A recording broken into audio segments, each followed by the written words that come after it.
이야기꾼 채널에 오신 것을 환영합니다. 지금 바로 시작하겠습니다. 이혼 도장 찍자마자 시어머니가 새 며느리를 환영한다며 가족 단톡방에 글을 올렸습니다. 첫 방문 기념으로 5성급 호텔을 통째로 빌려온 가족 18명이 모여 축하 파티까지 열었죠. 저는 그들을 비웃으며 즉시 한도 5억짜리 가족카드 5장을 모조리 해지해버렸습니다. 잠시 후 시어머니에게서 전화가 걸려왔습니다.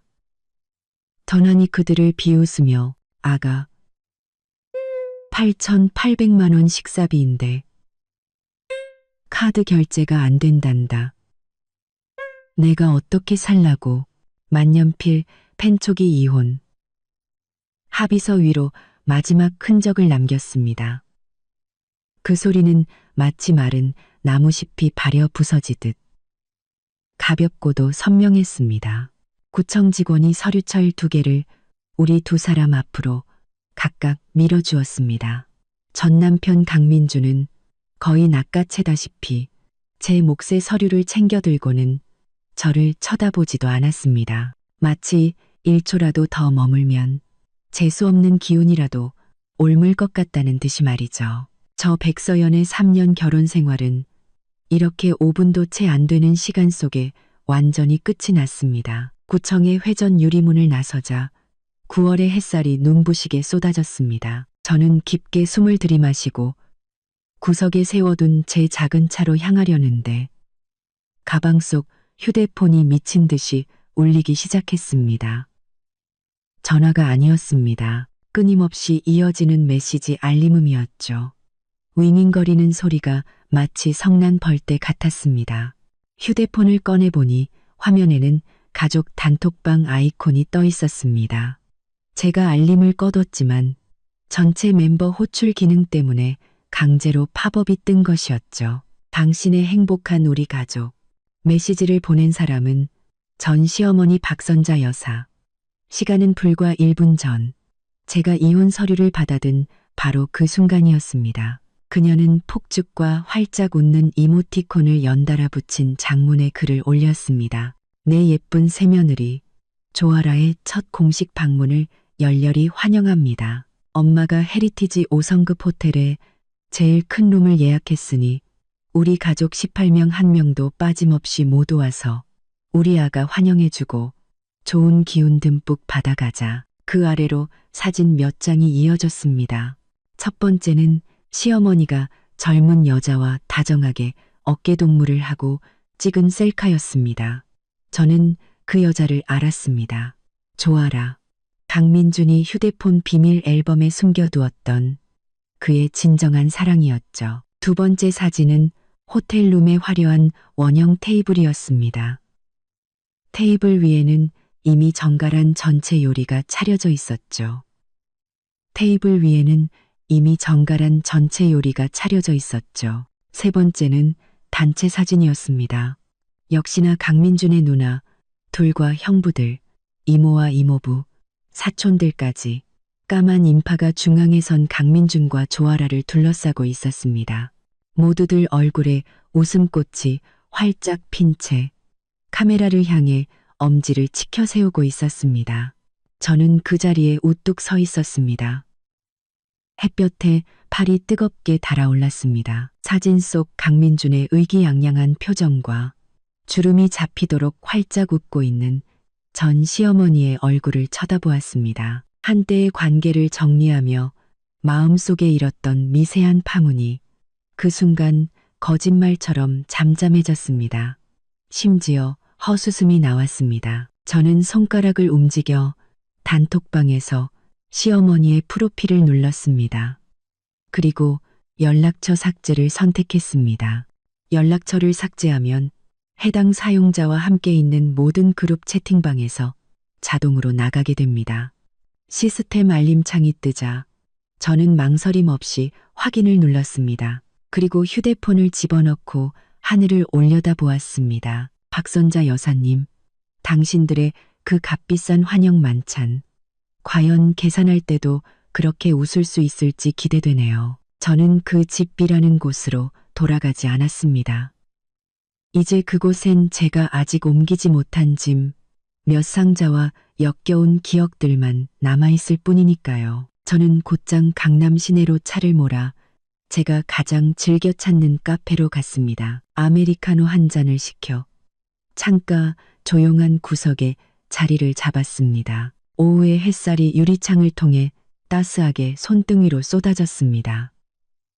그제야 구청 앞에서 온몸에 스며들었던 한기가 서서히 가시는 듯 했습니다. 그제야 구청 앞에서 온몸에 스며들었던 감기가 서서히 가시는 듯 했습니다. 휴대폰은 여전히 간간히 진동했습니다.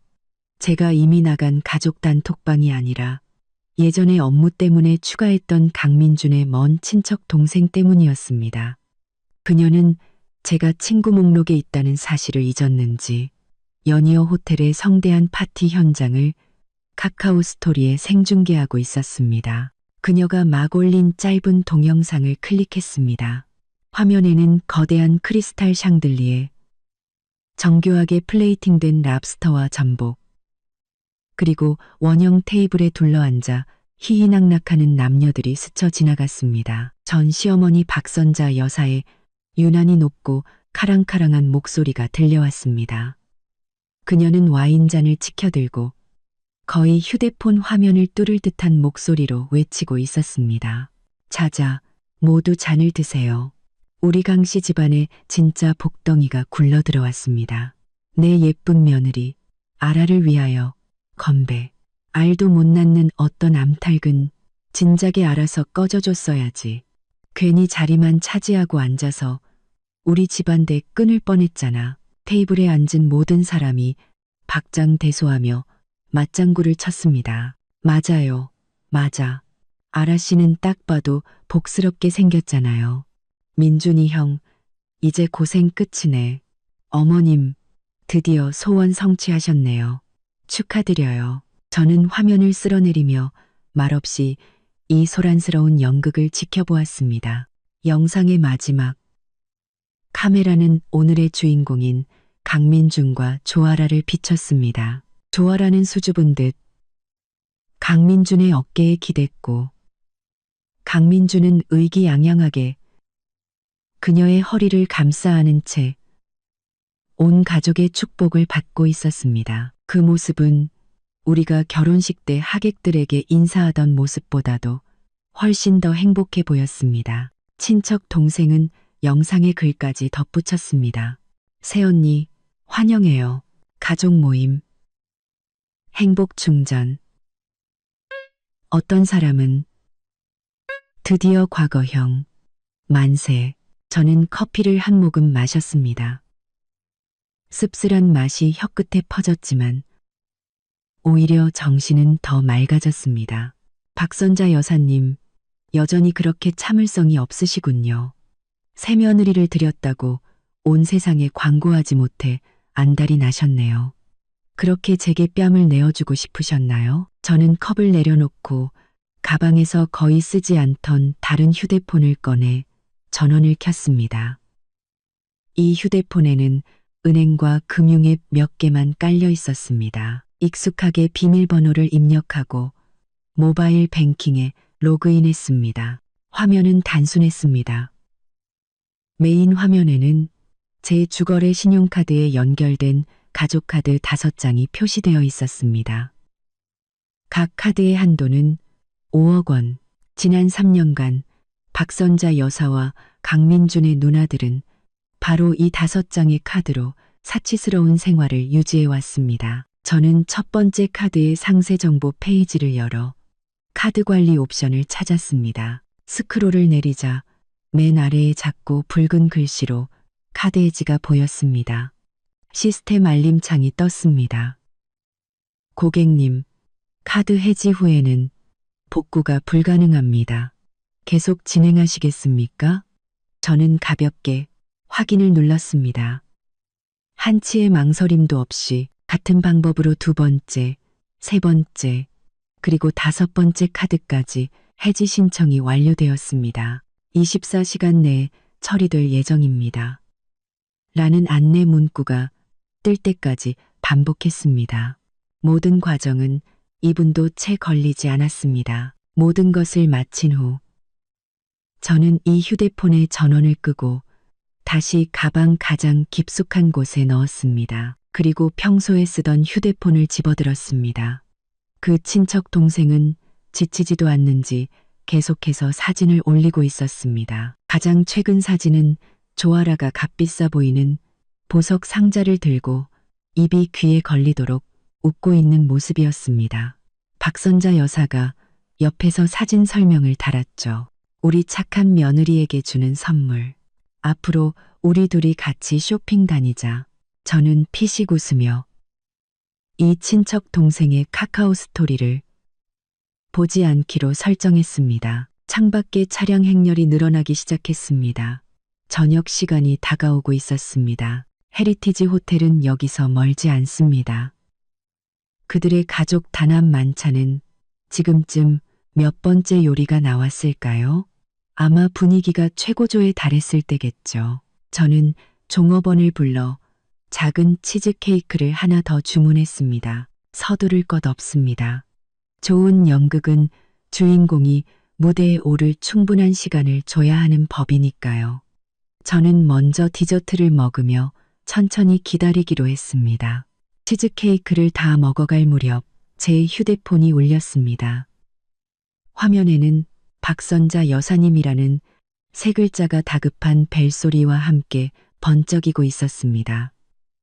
체기대를 NT 케이크를 다 먹어갈 무렵 받지 않으면 절대 끊지 않겠다는 기세였습니다. 저는 벨소리가 10번 넘게 울리도록 내버려 두다가 태연하게 통화 버튼을 눌러 귀에 가져다 댔습니다.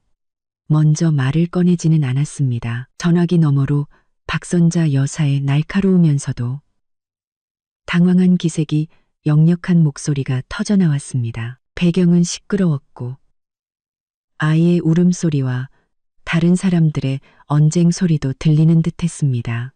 백서연, 너 어디야? 당장 이리로 넘어와. 저는 평온한 목소리로 물었습니다.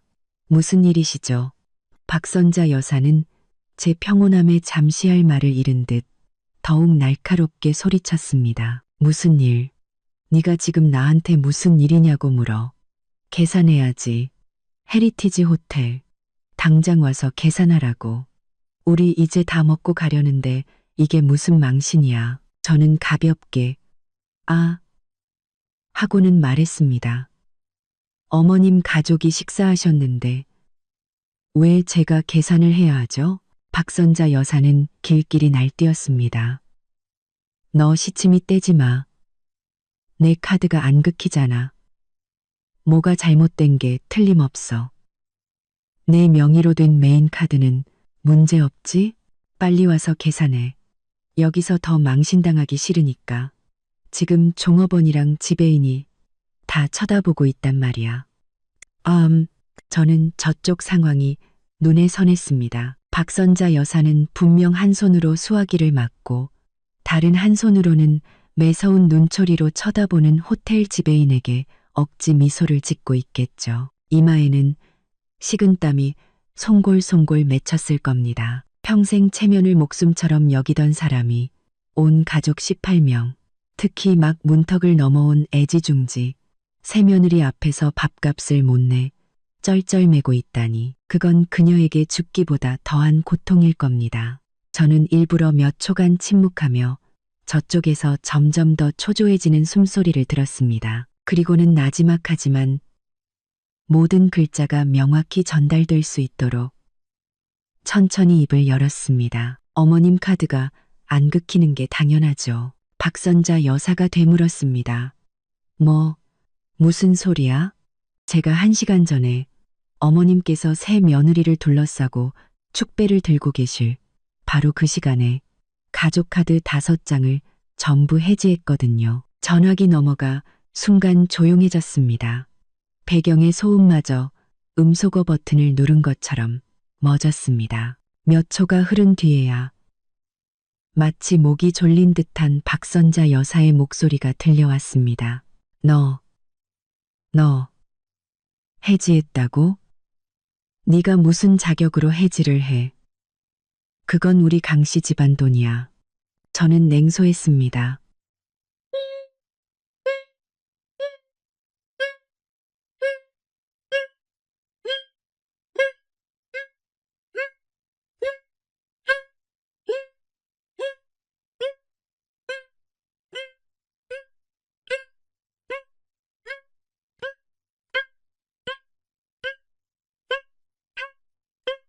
이제 강민준 씨와 이혼했으니 당연히 회수해야죠. 강씨 집안 돈이요? 강씨 집안 식사니 당연히 강씨 집안 돈으로 계산하셔야죠. 박선자 여사는 완전히 무너졌습니다. 목소리가 갑자기 높아지며 울음 섞인 비명을 질렀습니다. 백서연, 너 어쩜 이렇게 악독해? 너 나 죽이려고 작정했어? 8,800만 원. 밥값이 8,800만 원이라고. 내가 지금 이 돈을 어디서 구해? 내 이 늙은 얼굴을 어디다 두라고. 너 빨리 안 와? 안 오면 나 오늘 여기서 죽어버릴 거야. 저는 그녀의 히스테릭한 협박을 들으며 마음속에 어떤 파문도 일지 않았습니다. 지난 3년간 그녀는 비슷한 수법으로 저를 수없이 굴복시켰고 매번 성공했죠. 하지만 이번은 달랐습니다. 박 여사님, 당신의 체면은 제가 세워드린 적이 없으니 제가 책임질 필요도 없습니다. 8,800만 원의 식사비는 당신들이 드신 것이니 당연히 당신들이 지불해야죠. 그리고 죽고 사는 문제는 제 목소리는 차갑게 변했습니다. 그건 당신의 일이지 저와는 아무 상관없습니다. 저는 이미 식어버린 커피를 들어 천천히 마셨습니다. 창밖은 화려한 네온 사인으로 빛나기 시작했습니다. 도시의 밤은 이제 막 시작되고 있었습니다. 박선자 여사의 전화를 끊자 세상이 5분도 채 조용해지지 않았는데 제 휴대폰이 다시 윙윙거리기 시작했습니다. 이번엔 카카오톡이었습니다. 메시지를 보낸 사람은 바로 그 중개 전문 친척 동생이었습니다. 그녀는 충격받은 이모티콘을 연달아 보내더니 메시지를 쏟아냈습니다. 대박, 서연 언니, 무슨 일인지 알아요? 호텔 지배인이 포스기 들고 왔는데 큰어머니 카드가 계속 승인 거절되는 거예요. 그래서 고모 카드, 민준이 형 큰 누나 카드, 작은 누나 카드까지 온 가족 카드 다 돌려봤는데 전부 사용 불가래요. 지배인 얼굴 완전 썩었어요. 세상에 큰어머니 얼굴이 빨개졌다가 하얘졌다가 파래졌다가 카멜레온인 줄 알았어요. 그러다 언니한테 전화하더니 몇 마디 못하고 악 소리 지르면서 거의 기절할 뻔했어요. 새언니 조아라가 옆에서 부축하는데 그 여자 얼굴도 엉망진창이에요. 제일 웃긴 건 지배인이 이 룸은 최저 이용 금액이 정해져 있어서 제일 비싼 요리랑 술만 시키는 바람에 할인해도 8,800만 원이래요. 한 푼도 깎아줄 수 없다고. 지금 큰어머니는 의자에 주저앉아서 끙끙 앓고 있고 민준이 형은 여기저기 전화해서 돈 빌리고 있어요. 온 친척들 다 서로 눈치만 보고 아무도 말 안 해요. 아까 건배할 때 그 열기는 다 어디 갔는지. 진짜 웃겨 죽겠어요. 저는 화면에 계속해서 뜨는 글자들을 보며 그 아수라장이 된 현장을 상상했습니다. 체면을 목숨처럼 여기는 박선자 여사에게 오늘 이 사건은 그야말로 얼굴을 땅바닥에 갈아버리는 격이었을 겁니다. 저는 간단하게 알았어 라고 답장했습니다. 친척 동생은 바로 언니가 한 거죠. 라며 윙크하는 이모티콘을 보냈습니다. 저는 직접 대답하는 대신 구경만 해, 말 많이 하지 말고 라고만 보냈습니다. 휴대폰을 내려놓고 아까 썼던 다른 휴대폰을 다시 켰습니다. 은행 앱에서 알림이 와 있었습니다. 5장의 가족카드 해지 절차가 모두 완료되었다는 내용이었습니다. 좋아. 완벽하게 돈줄을 끊었으니 이제 불길이 더 활활 타오르도록 땔감을 좀 더 넣어줄 차례였습니다. 저는 거의 쓰지 않던 인스타그램 부계정에 로그인했습니다. 몇 년 전 그냥 만들어둔 계정이라 팔로워도 거의 없었죠. 딱 좋았습니다. 저는 미리 가족 단톡방과 친척 동생의 카카오 스토리에서 저장해둔 사진과 영상을 골랐습니다. 박선자 여사가 새며느리를 환영한다며 올린 단톡방 캡처. 호텔룸의 호화로운 전경. 랍스터와 전복이 가득한 테이블. 클로즈업. 18명의 가족이 축배를 드는 단체 사진. 그리고 조아라가 보석 상자를 자랑하는 사진까지. 저는 간단하게 글을 편집했습니다. 개인적인 감정은 최대한 배제하고 담담한 어조로 사실만을 나열했습니다. 오늘부로 공식적인 싱글이 되었습니다. 이혼 서류를 받자마자 전 시어머니께서는 가족 단톡방에 새며느리의 첫 방문을 환영하는 글을 올리셨고 5성급 호텔에서 18명의 가족과 함께 축하 파티를 여셨네요. 3년간 오직 가정을 위해 헌신한 결과가 이렇게나 가차없는 모욕이라니. 제 가족 카드로 호화로운 생활을 유지하던 그분들이 이미 제 후임자를 정해두었다는 사실을 이제야 알았습니다. 그렇다면 앞으로의 모든 비용은 각자 알아서 해결하시길 행운을 빕니다. 그리고는 지역의 몇몇 가십 폭로 계정과 연예 유튜버들을 태그했습니다. 모든 것을 마치고 저는 계정에서 로그아웃한 뒤 휴대폰 전원을 껐습니다. 인터넷의 속도는 상상을 초월한다는 것을 잘 알고 있었습니다. 재벌가의 불륜, 고부 갈등, 돈 문제가 뒤섞인 이 현실판 막장 드라마는 금세 사람들의 안주거리가 될 것입니다. 박선자 여사는 체면을 가장 중시한다고요? 강민주는 성공한 사업가 이미지를 지키고 싶어 한다고요? 저는 그들의 가장 추악한 민낯을 모든 사람 앞에 찢어발겨 보여줄 작정입니다. 저는 카페에서 계산을 하고 나와 결혼 전에 사두었던 작은 오피스텔로 차를 몰았습니다. 그곳은 조용했고 아무에게도 방해받지 않을 수 있었습니다. 뜨거운 물에 몸을 담그고 일찍 잠자리에 들었습니다. 다음 날 저는 휴대폰 벨소리에 잠에서 깼습니다. 창밖은 이미 환했고 햇살이 눈부셨습니다. 창밖 전화를 건 사람은 제 절친 최수민이었습니다. 전화를 받자마자 그녀 특유의 우렁찬 목소리가 터져나왔습니다. 내 사랑 서연아, 괜찮아? 세상에, 인스타그램 난리 났어. 내 부계정에 올린 거 진짜야? 박선자, 그 마귀 할멈이 진짜 이혼 도장 찍자마자 그런 짓을 했다고? 저는 잠이 덜 깬 목소리로 응, 진짜야 라고 대답했습니다. 수민이는 곧바로 욕을 퍼부었습니다. 미친, 진짜 그 집안 인간들 다 쓰레기네. 잘 헤어졌어. 진짜 너무너무 잘 헤어졌어. 기다려. 내가 맛있는 거 사서 지금 바로 갈게. 이럴 땐 친구가 옆에 있어줘야지.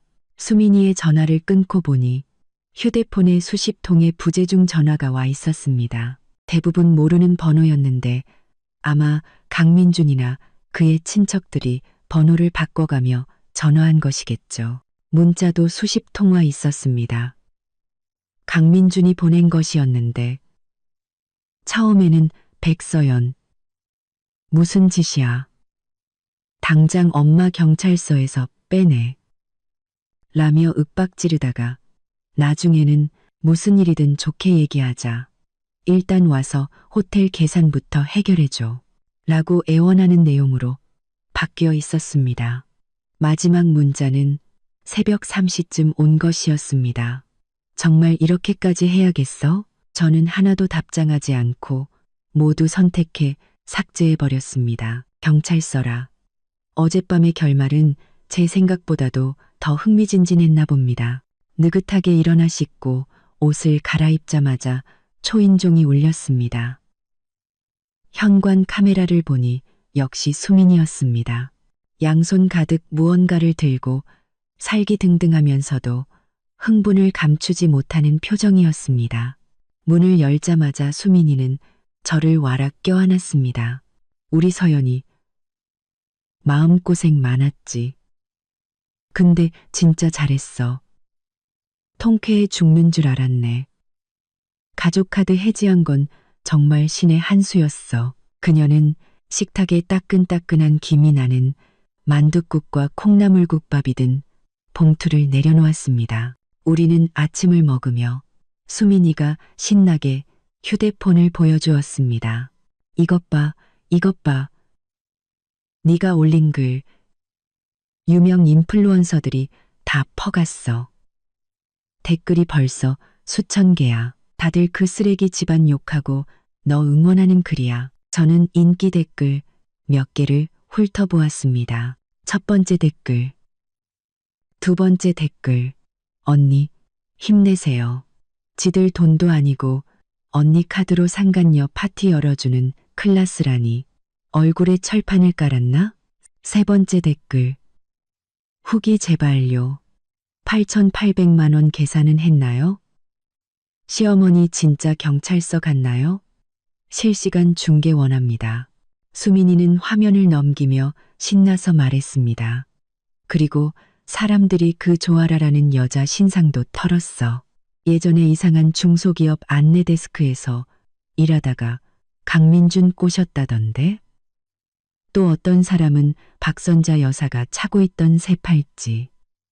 저번 달에 내 카드로 긁은 거라고 알아봤어. 지금 온 인터넷이 그 집안 비웃고 있어. 그때 저희 집 유선 전화가 울렸습니다. 이 번호는 극소수의 사람만 알고 있었습니다. 저와 수민이는 눈을 마주쳤습니다. 제가 다가가 발신 번호를 확인했습니다. 낯익은 지역 번호였습니다. 저는 말없이 수화기를 들었습니다. 전화기 너머에서는 일부러 부드럽게 보이려는 듯한 남자의 목소리가 들려왔습니다. 강민준의 아버지, 전 시아버지인 강성국이었습니다. 서연이냐? 나다. 아비다. 저는 대답하지 않았습니다. 강성국은 잠시 머뭇거리다 명백한 당혹감과 피로가 섞인 목소리로 말했습니다. 서연아, 안다. 이번 일은 민준이랑 내 어미가 잘못했다. 너무 경솔했고 내 마음에 너무 큰 상처를 줬어. 이 아비가 대신 사과하마. 저는 여전히 아무 말도 하지 않고 그의 다음 말을 기다렸습니다. 강성국은 한숨을 쉬며 목소리를 더 낮췄습니다. 봐라. 이만큼 소란 피웠으면 됐지 않니? 네, 아니. 박 여사가 어제 호텔에서 너무 흥분해서 직원들이랑 좀 다투다가 경찰서에 하룻밤 갇혀 있었단다. 방금 조사받고 나왔는데 내가 데리러 가는 길이다. 이게 소문나면 우리 강씨 집안 명예에도 회사에도 영향이 아주 안 좋아. 그는 잠시 말을 멈추고 제 반응을 기다리는 듯 했습니다.